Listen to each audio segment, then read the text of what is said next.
when I walk downtown Toronto and that I see all these beautiful women, but they all look alike. Based on what standards? But 5 years from now, 10 years from now, those beauty standards will ultimately change. So what are you going to do? Let's redefine true beauty. What does beauty means based on your own standards? Not social media standards, not societal standards, your own standards. How can women navigate the pressures of beauty standards in leadership without compromising their authenticity or professional credibility? It's no secret women spend a lot of time and money on beauty. A Today and AOL survey found that women spend about 55 minutes a day on beauty prep. That's almost 2 full weeks a year. Financially, another survey from beauty retailer Skin Store estimated that women spend $300,000 in their lifetime just on their faces. Still, they found average woman's daily face routine involves the application of a whopping 16 products, an average of 16 products, which is way too many for me. I use a 2-step routine, a light makeup, and I'm good to go. However, societal expectations around our appearance as women are deeply ingrained in us, often reinforcing norms that can impact our personal and our professional lives. So let's take a look at the most common societal expectation around the appearance of women. Number one is the famous youthfulness. Society places a high premium on youthful beauty. Nothing new here. We are expected to look young, with a smooth skin, minimalist wrinkles, and a fresh appearance 24/7. In professional settings, youthfulness implies sometimes to be innovative and to put a lot of energy into it. But there is a reality here. Aging women face discrimination as though the appearance seems secondary to their experience, wisdom, and competences. Actually, a couple of months ago, I came across an article talking about women and ageism and the way it impacts us in the workplace. And here's where it's really interesting, and you want to listen to that part. Between 18 and 25-year-old, this is where we are considered as the most youthful, beautiful, bubbly. But when it comes to our professional career, we don't have the experience, right? So it's hard for us to get started in our professional life. From 25 to 35, approximately, so for a decade, this is where we become top performers, where we become, where we can grow our career, achieve our professional goals. But here there is a catch. Between 25 and 35 is when a woman is supposed to have kids. So, from a workplace perspective, based on current societal standards, employers will think about it twice before giving us that leadership role, giving us that promotion, because of the risk that we go on a mat leave. And then it becomes even more interesting. After 35 and beyond, we are considered too old.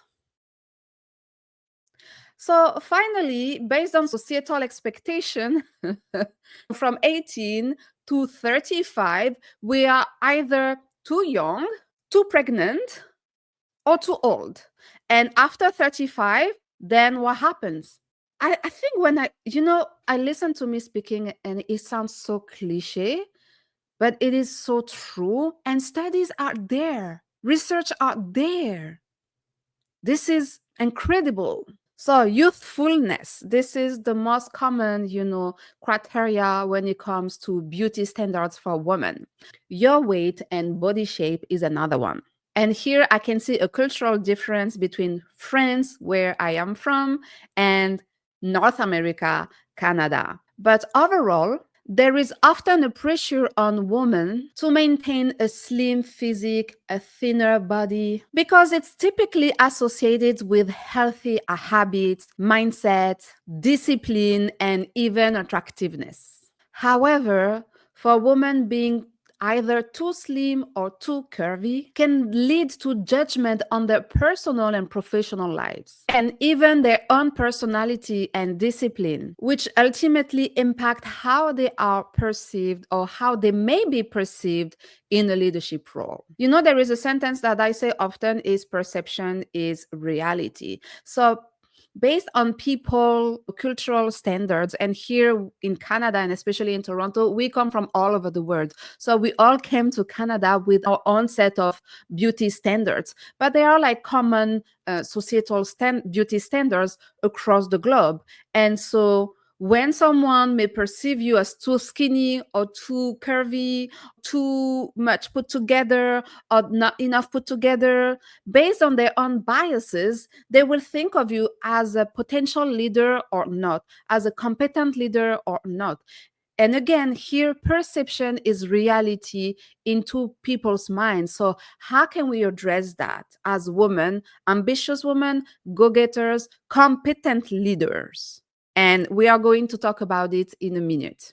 Another common beauty standards is the dress code and grooming. And we are often held to high standards when it comes to dress code and grooming. Do you remember that image of Beyonce who was performing a song with Ed Sheridan? Ed Sheridan was wearing, you know, as usual, a pair of jeans with a black t-shirt, I believe, or maybe a white t-shirt. And Beyonce was all put together in magnificent evening dress. And I remember memes going around, you know, talking about, oh yeah, society expectation, dress code expectation towards men versus women. And even at that level, this is a reality. So, and here's the thing, you have to look polished, but not too flashy. And here it depends on your industry. So you have to pay attention to this kind of details, to your workplace culture, you know, your business culture. Does it have an impact? Have you noticed that the way women and men dress may have an impact on the way they are perceived, on the way they are talked to? And it's important for you to understand those codes in order to find the right balance for yourself, where you know you will match the cultural dress code in your workplace, but also that you will remain authentic to your own style and to yourself. Makeup is another one. Women are expected most of the time to wear makeup, a little bit of makeup, not too much makeup, because you could come across as superficial or attention seeking. From your hair length to your nails, the overall presentation play a significant role on how women's professionalism and commitment are judged. Is it fair? No. Is the word fair? No. Can we do something about it? Absolutely yes. And the last one, which is facial expression and demeanor. You know, women are often expected to be friendly and approachable, when being serious and assertive can be perceived as negative. Who do you think she is? Right? We can be perceived aggressive as women leaders for portraying the same characteristics as a man leader. And when it comes to leadership, I don't like to talk about men versus women most of the time, because for me, it's about the competence. It's about the value you bring to the table. It's about, you know, your ability to get people to work together towards a common goal. But still, there are realities, barriers, biases that do affect us women more than it does for men. And we need to talk about it. We need to address those biases and, you know, societal expectation, and see what can be done about it. So on one hand, conforming to beauty standards brings advantages, but there is a catch. Women who conform to conventional beauty standards are often rewarded with positive social feedback, increased professional opportunities, and greater perceived competence. A study published in the Harvard Business Review showed that attractive women are often judged as more competent. But there is a downside. Women seen as too attractive can be viewed as manipulative or too concerned with appearance, undermining their leadership credibility and trustworthiness. On the other hand, women who reject conventional beauty standards, such by no wearing makeup at all or, dressing more comfy, may face professional penalties. They may be seen as lacking discipline or not putting enough effort into their roles, leading others to question their professionalism or ambition. This can result in fewer career opportunities or less positive social feedback. And this paradox is what is called the double bind. And this beauty double bind can be particularly problematic in leadership roles. This beauty double bind creates a catch-22, where women are penalized whether they adhere to beauty standards or not. And once again, this bias doesn't affect men the same way, which highlights the unique nature of this challenge for women. So, what's the solution? And actually, I have a couple of practical tips that I'm happy to share with you. I strongly believe that standards were created to be broken. So, I don't know if it's my French side speaking here, but listen, I believe that true personal empowerment lies in breaking free from those limiting standards. And this is how I believe women can do it. Number one, let's break free from appearance-based value. Let me explain. The word may reward beauty, but genuine influence comes from something far deeper: authenticity and self-assuredness. Shifting your focus from appearance to your unique talents and strengths is a powerful first step. Instead of allowing societal expectations to dictate your worth, embrace what makes you genuinely valuable: your resilience, your skills, and character. And so, by acknowledging and valuing your inner strengths, you build up self confidence. And God knows that we need self confidence in this world. Number two, let's redefine true beauty. What does beauty mean based on your own standards? Not social media standards, not societal standards, your own standards. A question I often ask myself is, this woman is considered as beautiful, this woman is considered as less beautiful, based on what? Based on what? Where do come those beauty standards, right? And having traveled and worked in 10 different countries and mainly in Africa, I can tell you that beauty standards from a country to another, from a continent to another, are not the same. So why we women are we putting so much pressure on ourselves based on standards that we don't even where they come from? And those standards can change whether you live in a country or in another. Wherever you live, your flaws are part of who you are. The good, the bad, and the ugly.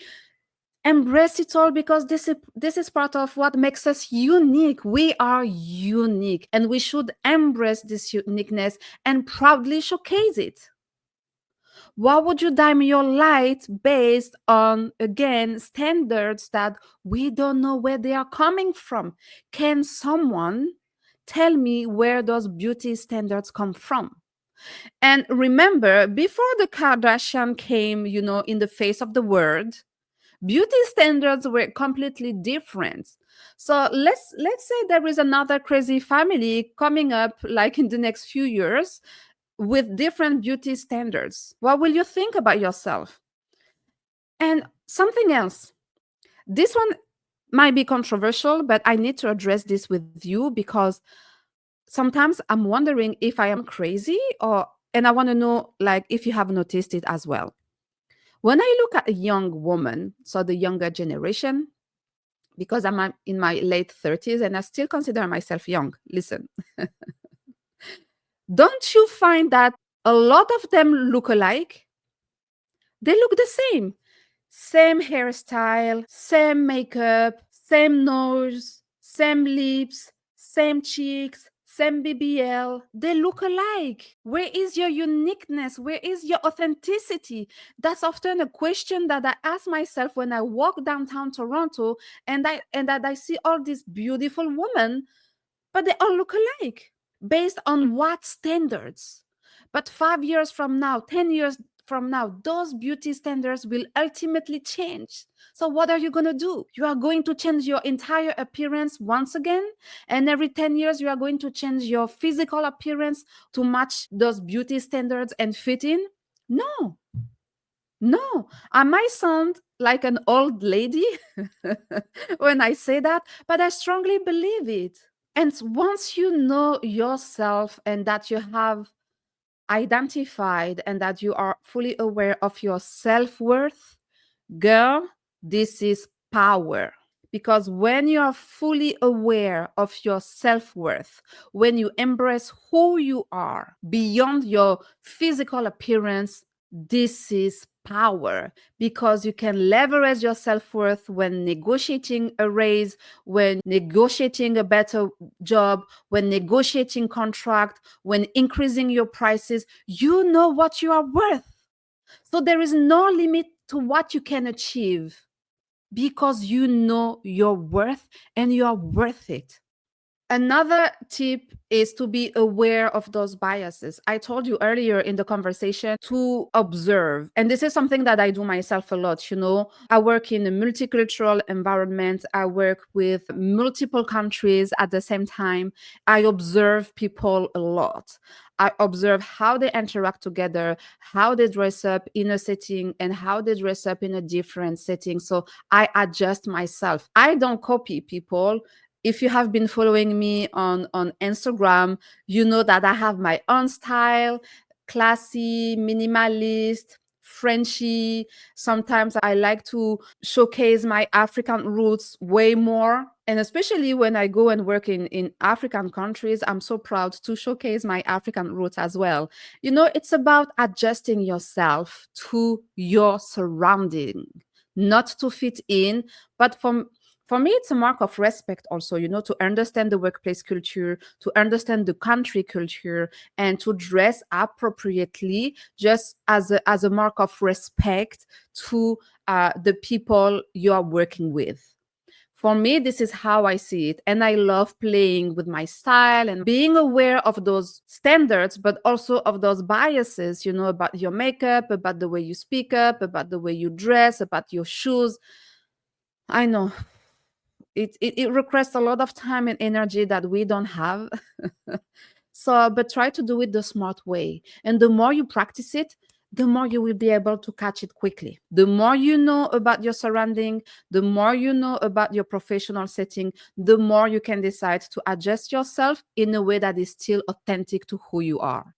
Which brings me to the next point, which is defining your own beauty standards. Here comes back the idea of, you know, self-worth, self-awareness, authenticity. Once you know who you are and once you define your own standards, what else can stop you? For me, looking beautiful, my own beautiful standards is being put together. You know, my hair is usually unmanageable. So the days where I can manage my hair, I feel even more beautiful. You know, a little bit of blush here, you know, to bring a little bit of color. I put a lot of emphasis on skincare. So I feel confident in my own skin and I don't feel the pressure to put a lot of makeup on my face, right? For me, having a healthy skin is part of feeling beautiful. And then, you know, they are just like add ons with makeup to bring a little bit more light, maybe open a little bit more my eyes or bring some color to my lips. But that's it. Because that's what makes me feel beautiful based on my own standards. You could put me like a lot of makeup on the face, I wouldn't feel comfortable. That's why even for photo shoots, I don't hire a professional makeup artist because I don't feel comfortable. Even if for them it's minimalist, for me still too much. I like looking natural, and that's it. And for you, that might be different, and that's okay, as long as you're good with it. And that is good for you. That's all that matters here. And last but not least, resilience and self acceptance. I think this one wrap up everything I have discussed so far. Building your self confidence, building your self acceptance, and the resilience should be based on your skills, your competence, the years of experience that you have, the results that you have achieved, the milestones that you have achieved, and not based on your physical appearance. If there is one thing that I would like you to remember out of this conversation, is that confidence and beauty are rooted in who you are rather than how you look. Once you have it, this is a foundation that no one can shake. And that, my friend, it is power.